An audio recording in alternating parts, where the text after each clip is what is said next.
It's a while since we've actually discussed pruning sultanas. But looking at these things, they've certainly got the potential for some pretty good crops. I suppose with pruning, you know, if you're doing wine grapes, you can go and spur prune them and hedge them and do what you like with them, and they'll still give you a good crop. Table grapes, they're particularly fussy and they like minimal bunches, well distributed, a whole different ball game. Here we've got to look for maximum number of bunches that are pretty well distributed. And really, in this day and age, we also need to have enough bunches on there so we can get rid of those Cordon bunches in the spring. We still have enough left to get a good crop from. And we can talk about that later on. But as far as pruning goes, we're stuck with this business of cane pruning so we can trellis dry them, because at the moment, and probably for in our lifetime, we don't have the sort of varieties that the Americans are playing with, where you can just let them sit there and they'll dry on the vine. You can come along and shake them off like wine grapes. I think that's a long way off. And it's sort of been the holy grail of the industry to get something like that, but it's just not going to happen in our time. So this is the best way we've got so far to be able to deal with growing dried fruit on a trellis and doing it semi-mechanically.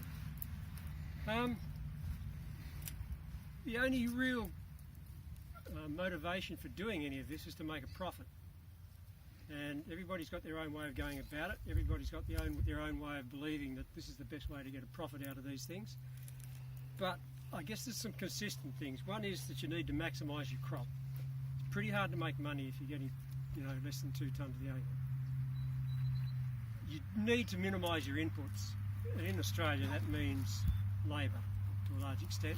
Most of our competitors overseas have got cheap labour. We don't. So that's why Australia leads the way in terms of mechanisation. And the other thing that particularly you guys down here need to think about is minimising risk, because sultanas particularly are very risk prone in terms of disease and in terms of rain damage. So minimising risk is just as important as everything else. So everything we do at pruning time really needs to be geared around the fact that come harvest time you're going to have to get those things dealt with in the best possible way so that the risk of losing them is the least that it can be. Excuse me. A lot of these varieties have different habits, and we're looking at sultana at the minute. But the 2 varieties, or 3 varieties I suppose, that people are used to growing now, and I think Brian's got some, particularly Sun Muscat, Sun Glow and Carina Currants. And they all behave a little bit differently. Probably out of the whole lot of them, these are the trickiest things to grow, because they're probably the hardest thing to keep a good cordon on, and I think Brian's done a damn good job of keeping that cordon as good as what it is, but you will notice there are gaps in it. And these things aren't as fruitful in their base buds as most of those other varieties. Sultana's a bit of a standout in that respect. You don't expect to get bunches on those base buds, whereas you do in most of those other varieties. So the Cordon bunch removal becomes extremely important with the other new varieties and Carina Currants, because that's a very expensive thing to have to do if you haven't removed them chemically. The other thing to really consider too is the microclimate that you're growing these things in, and that's one of the reasons we ever went to Swingarm in the first place, because most of the systems that we had prior to that had microclimates under them that didn't achieve 2 things. And one, which was particularly important with sultana, was keeping these canes up in the air in the sun. Because on a sultana particularly, these buds that have grown up here last year, up along here, need heat and sunlight to be fruitful. If they're growing way down here in the shade, man, you can grow a lot of leaves and very little fruit. So that was one of the reasons we ended up going back to putting these canes up in the sun. And the other reason was the microclimate underneath. Because if anyone's old enough, and Brian is, to remember the Christmas tree shape we tried, and I think you had some. Yeah, I had quite a lot of them. So did I. And one of their other problems was from opposite side of blooming picked Exactly. and just wipe them out. Because you get those canes all hanging down either side. Not only they're not in the sun, but they create that kind of tent that doesn't allow air movement and doesn't allow spray penetration and everything else that goes with it. And so that's why we ended up going to what looks like a semi-complicated system. But in essence, it's a fairly simple system. But it does try and achieve those two things. One, getting those buds fruitful, and the other thing is the microclimate underneath. If you can drive down your row and see your fruit, then so can you spray that. But if you can't see that fruit for all that foliage, you've got a problem. So down here in Swan Hill, I reckon that's even a bigger problem up where we are, because your climate down here is a little bit colder and a little bit wetter. So there's certainly things you need to take into account. But getting back to pruning, there's probably two important aspects to it with Swingarm. One of them is keeping that cordon functioning, and Brian's done a damn good job here on that, because you can do what you like with everything apart from that, but that's going to be what you're relying on to grow your crop for the next, hopefully, 20 years. And on sultana, that's probably its real limit. Carinas, you can seem to grow that cordon for 25. I've got some at home that's probably nearly 30 years old. It still seems to be as good as the day it was put there. But sultanas just seem to enjoy being replaced after about 20 years, as a general rule. But you do need to keep that thing under control. And as we all know, if you start leaving canes up the top, and arch canes and things like that, the growth of the vine will go up and up and up, and you end up with nothing down on the cordon. Sometimes that's hard to avoid, but if you look around, and Brian's done a very good job, as I say, but you can see the tendency is always to go up. One right here, that's firstly dead, that's there. Yep, and this is very much a sultana thing. And when we used to grow vines at 8 feet, which was the standard spacing in sultana particularly, I used to get dieback like this between them on a really regular basis, because those vines were so vigorous that they'd shade out all that section of the thing, and you could do what you like. You could roll that cane down next year, you could put a fresh one down, and he'd be dead next year too. The vine has a very good mind of its own. It knows that anything here is going to get shaded out, and it just seems impossible to rejuvenate it, particularly on sultana. So sometimes that's not as disastrous as it looks though, because if you're getting some good canes out of here and here, you can make up that difference reasonably well. But once the space gets much more than that, then you do start to get worried. As you can see here, Brian's trained these all one direction, the unilateral cordon, which is fine. Most people train it both directions. Some people do a little bit one way and a big one the other way. The end results are usually pretty similar. And I think people forget just how forgiving a vine can be if he's got some dirt to grow in and a bit of water and a good bit of fertiliser. And I did show a picture to Stuart on the way down of a picture I took in Italy a couple of years ago when we were visiting. And this enterprising bloke here, and you probably can't see because I printed it out in ordinary paper, it's terrible, but he planted a vine, it went up 3 stories, right up to the top of his, well it's 4 stories by the time it got to the top of his little arbour thing he had on the top of the penthouse, and he had a whole big area, like 4 of these vines, probably as big as this area of us standing here, with a canopy of dense foliage. And that thing had gone up, I don't know, 40 or 50 feet before it even got there. So they have a remarkable capacity to actually shift water and nutrients up that trunk. So don't be afraid of spreading these vines out. And if you look at the research, Brian actually was probably pretty game in those days to space these out at 4 metres. But they've survived remarkably well. I'll bet if these things were spaced out at 2.4 metres, which would have been standard back then, these cordons would have twice as much died back on them. The best ones I had at home were spaced at 16 feet, which was twice the normal spacing. They were by far the most productive and by far the easiest to manage. And that applied to currants and sultanas. You had some sultanas where you took out every second vine and they grew a tremendous crop. I saw them getting harvested actually. And they were quite sustainable. Mm. But if you're interested in that, this DFA has a website which has all that literature and all that research on it, and it's worth reading because it's not just a matter of just spacing, but it depends on soil types and things like that. But as a general rule, what you've got to find is the balance in the vine. If you get it too vigorous, it's going to give you grief. If it's not vigorous enough, you're not going to have any canes to deal with. So finding that vigour is not always that easy, and it's quite difficult on sultanas, but it's worth chasing. And I think Brian's probably made a pretty good guesstimate here in terms of the spacings here, particularly when they were planted, because there wasn't a lot of knowledge back in those days. It's probably also one of the other reasons we used Swingarm or this type of cordon-based system. When we first started off using cordon-based systems, we used to hand pick them and just let them grow and then just pick them and then prune them back next year. But within a couple of years, you'd end up with shoots coming from way up here, and they'd get higher and higher and totally out of control. That's why it's important to make sure that this part of the vine, this cordon, is actually on top of the vine in springtime, because that's where the shoots want to start from, the top part of the vine. So if you've got arched canes way up here somewhere, he's going to shoot up here, he's going to shoot here, and he's hardly going to bother about down here. And before long, that's where you're going chasing canes, and you can't control that cordon anymore.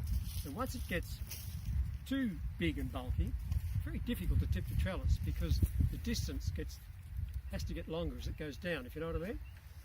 So it's worth keeping that cordon under control, and it's worth keeping it semi-neat. And I say semi-neat because the definition of neat can be different to different people. When we discussed what we were talking about a couple of weeks ago about mechanising this system, it doesn't have to be absolutely pristine pruned to be neat. It needs to be contained in that zone. We can discuss that later.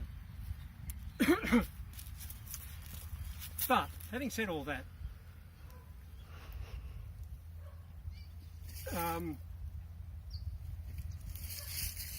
mostly we cut these buds back to the base bud. Sometimes if you cut them back too hard, they might die back and you can't get them to shoot again out of that spot, particularly if they're shaded a bit.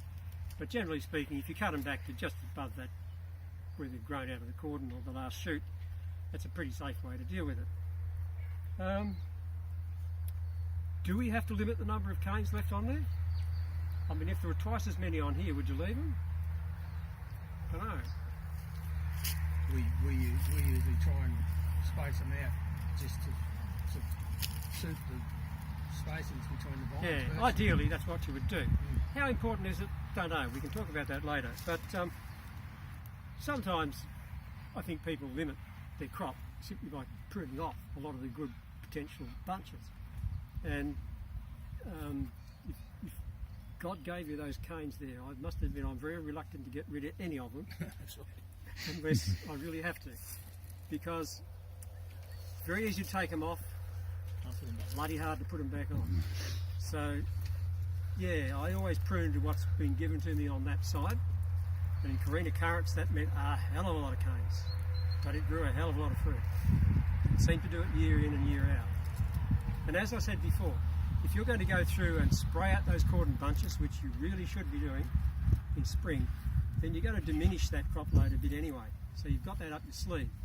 And what we're looking for, come harvest time, not bunches like Brian was talking about that are so dense that you can't spray them. What you need to do is have more bunches with less berries on, so that they're easier to spray and to dry. So you can't do that with just a few bunches. The objective of the game is to get the maximum number of bunches, let them shed a bit, so that you can actually get some quality fruit out of them. And in sultana, man, that's important, because come harvest time, I've seen those things just squash themselves in the middle and end up a black mess even without rain. So a tight bunch is certainly not a plus. And the good thing about sun muscat and sunglow is that they are inherently a loose bunch. People have a heart attack at setting time because they end up with lots of berries on the ground and they think the crop's all gone.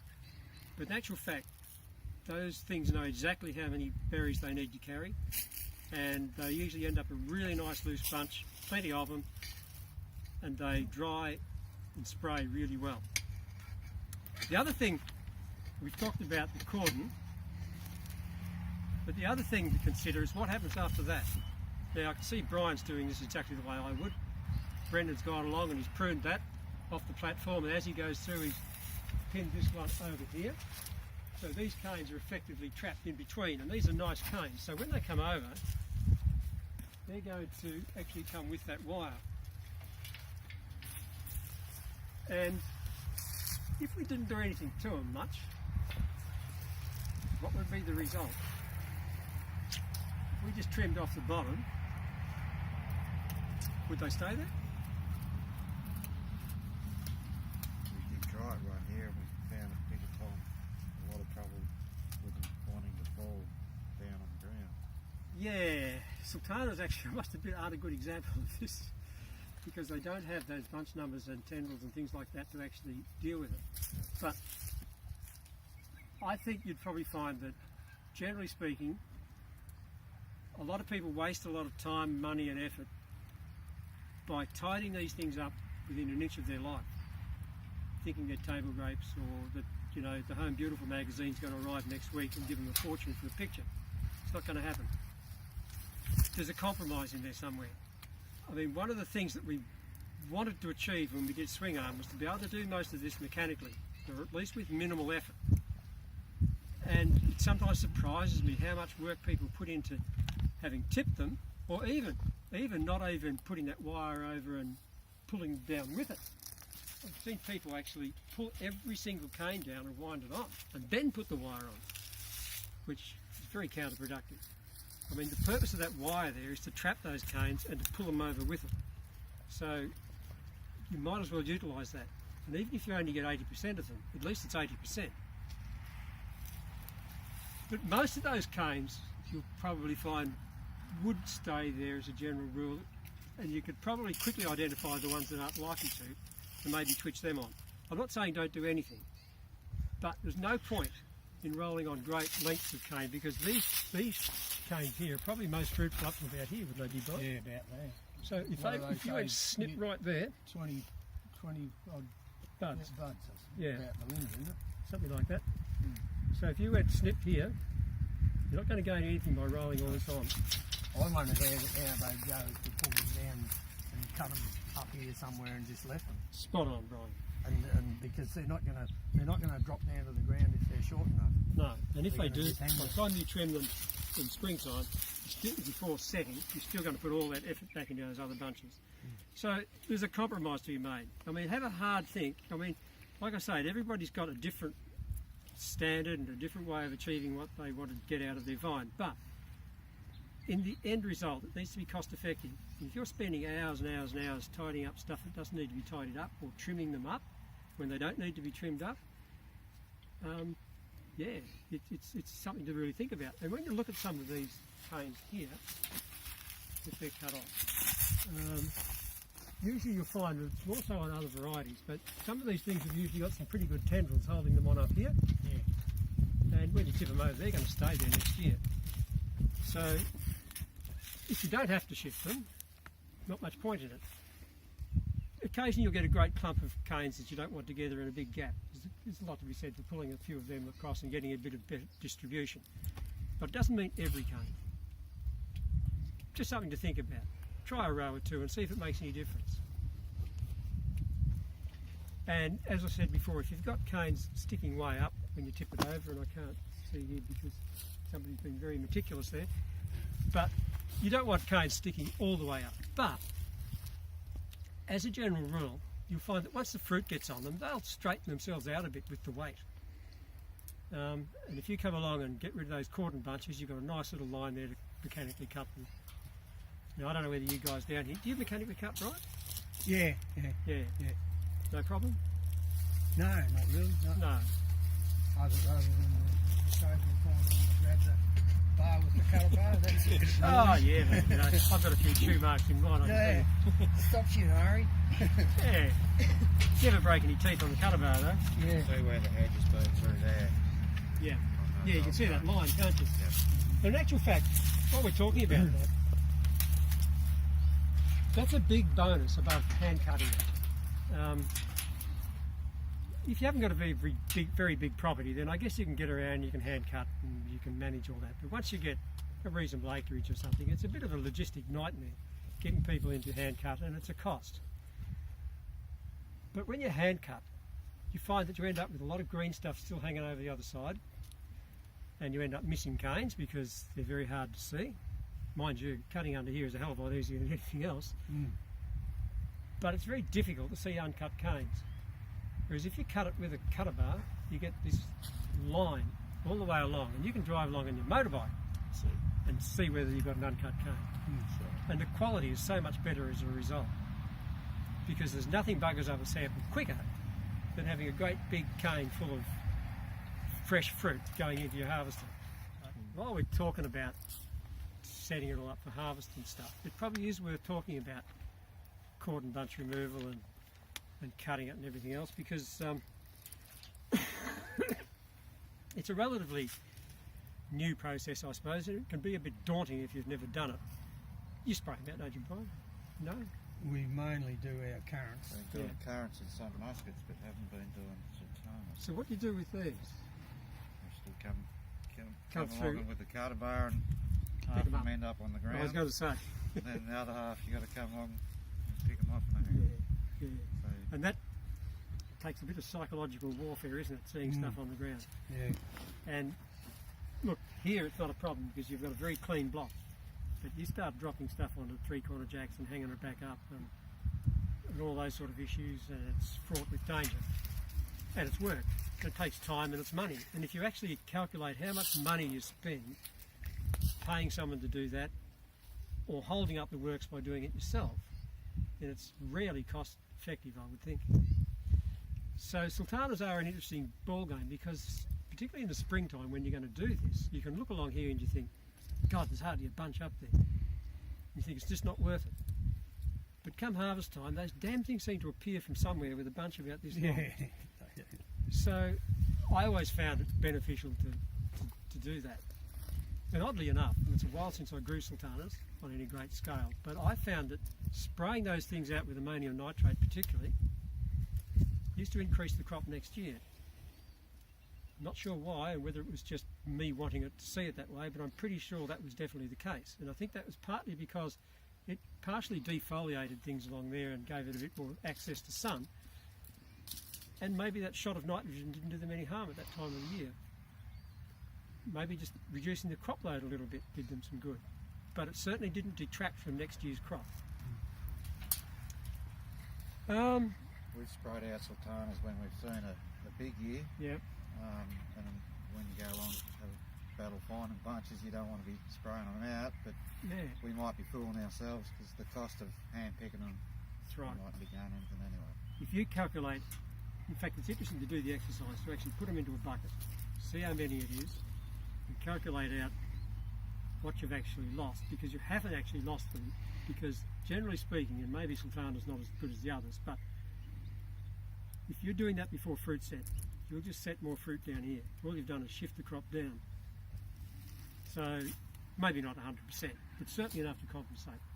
But what you don't want, and particularly down here, is a hold up at harvest time, because and maybe this is a good time to talk about that, because in Mildura, after squillion years of trellis drying, which is 50 or 60 years now, it's kind of pretty much well, it's a written rule now in the best practice manual that you need to have these things cut and wet and started to dry by at least the 10th of March. Really, it's probably the 7th of March, even in Mildura, but we'll say the 10th to be generous. And that's because if you look at sunlight hours and daylight hours between, say, February and April, there's about a 2.5 hour loss of sunlight and heat in that period. And it's not so much that the temperature drops, which it does. It drops about, about 6 degrees or something in that time frame per day. But you just don't have the time to dry fruit like you used to. So once you get, and if you cut them much later than that, it means they're starting to dry in less than ideal conditions. And the trouble is, in average years, except for the last few, we get a shower of rain and it puts them back. And then you've got to start all over again, and then you've lost daylight hours and heat again. And so it goes on, and it becomes very difficult to get fruit dry. And so that rule of about the 10th of March is pretty important. And I've seen people ignore that and rarely get away with it. Down here in Swan Hill, and I with great difficulty looked up the internet and found a little bit of data on climate conditions, because I've always thought, what is the difference between growing fruit down here as up into Mildura? Daylight hours is very little difference. In temperature, there's a bit of a difference. Generally speaking, the days are a degree warmer up in Mildura, which doesn't sound much, but it's significant when you get down to the 20 degrees, 24 and 5 degrees in April. We're generally a degree warmer overnight. But the thing is that the rainfall that you get in Mildura, say in March when it's critical, we average about 19.5 mils a month, which we haven't seen for 4 years. So that average is going to have to get made up somewhere along the line. Hopefully not next year. But down here, for 19.6, you get nearly 30 mils on average. Now that's significantly different. And we get I'm not sure how these statistics are worked out, but they say we get 2 rainy days in March. You get 3. And in April, we get 2 and you get 3, but you get nearly 30 mils again, and we get 1.8. So that's the sort of thing that you have to bear in mind, is that you've got this weather that's closing in quicker. So I'm not sure that date really applies here. I think probably you'll find it really, if you really want to be honest, you need to get everything finished by about the 3rd of March, as a guess. No. Well, the reason I say that is that it's a risk management thing. And a lot of people carry their refractometer with them and swear by it. And I've seen this happen in real life on my block by people who I shall remain nameless. But throw that damn thing away at the end of February, because it doesn't matter a damn That's right. You won't what, get dry. what they're at in terms of sugar, because they're probably not going to sugar up much anyway, and all you're going to do is lose that benefit of that good weather. And it's very rare that you'll actually end up economically better off by waiting for that sugar. In fact, I think there was a very old, wise blocky up home who said if you wait for sugar, you end up with shivers, was it? So it's a pretty good rule of thumb, particularly if you haven't been growing grapes for a long time. And the last 4 seasons have probably been a bit of a false security for a lot of newer growers, because the last 4 seasons, if you check the weather records, we've had 0 rain virtually in particularly February, March and April. And that hasn't happened in Mildura for 4 years in a row since records were kept 70 years ago. So you've got to have a lot of faith in climate change to think it's going to stay that way. So the safe thing is to stick with those rules. I think probably, before we sort of just get in a general discussion about pruning and stuff, but you were talking before about sun glow and some of the quirks with some of the newer varieties. I mean, Sultana was the thing we were all used to growing way back. Now it's become the exception, particularly up in Mildura. I don't think I can remember of anyone having planted a Sultana in the last 10 years. Maybe they have, but I haven't seen it. It's usually been Sun Muscat or now Sun Glow. Sun Muscat's developed a really good reputation in terms, particularly for growers. Marketers sometimes have a slight issue with it, in that it's a bit different to a Sultana, and when you process it, sometimes it leaves a little nub on the bottom. It's a bit hard to process, and so some people complain about the grittiness of it. Is that a fact? Yep. Sunglow, on the other hand, is a relatively new variety. Matures about the same time as Sun Muscat, but it's a much more of a Sultana type. It's a bit bigger than a Sultana, but it looks more and tastes more like a Sultana than a Sun Muscat does. Sun Muscat's got a fantastic flavour, but it's not the stuff that the world buys. The world is used to Sultana type. On the world market, sun muscat is probably a more attractive product. The other good thing about sun muscat, about Sunglow, is that to process it, it cap stems like you would not believe. So the cap stem comes off really, really easily. So you don't have to knock it around to process it. So it's a really good product from everybody's point of view. Somebody mentioned before about second crop on it. Yeah, then. Yeah, and that has been a bane of people's lives, and I've seen it being a particularly big problem on vertical trellis, where people are growing it, not keeping these canes up in the air. Because what happens is that you come along and you have to virtually hand cut it, but all that second crop that might have developed is hanging down in your harvest zone. So when you come to harvest it, it's going in there as well. You'll find it settles down after a few years once the vines are a bit older, but it'll probably always still be there to some extent. Excuse me. But if you spray those cordon bunches out, and you'll need to use ethyl for that rather than calcium nitrate, and you need to be careful how you do it, but it's a very effective way of doing it if you've got the right gear and you treat it with respect. And all these varieties require slightly different approaches in terms of cordon bunch removal too, but it can be done. If you did that with calcium nitrate, it induces a little bit of burn, like you see on particularly on currants sometimes, and you see that line, it looks like it's been frosted. Do that on a sun muscat, on a Sunglow, and you'll end up with more fruit than what you tried to remove, because it'll just regenerate more fruit out of those new shoots. If you're using ethyl, you don't get that result. But you will still, as you say, if you go along and trim up here, you'll induce a little bit of second crop up along here. Not a problem. If you mechanically cut those things, everything that's underneath that line is going to dry anyway, even if it is a little bit of immature second crop, which would be very little of. Anything up there is not going to go in the harvester, so it is no longer a problem. That's easy said, but it certainly worked at my place.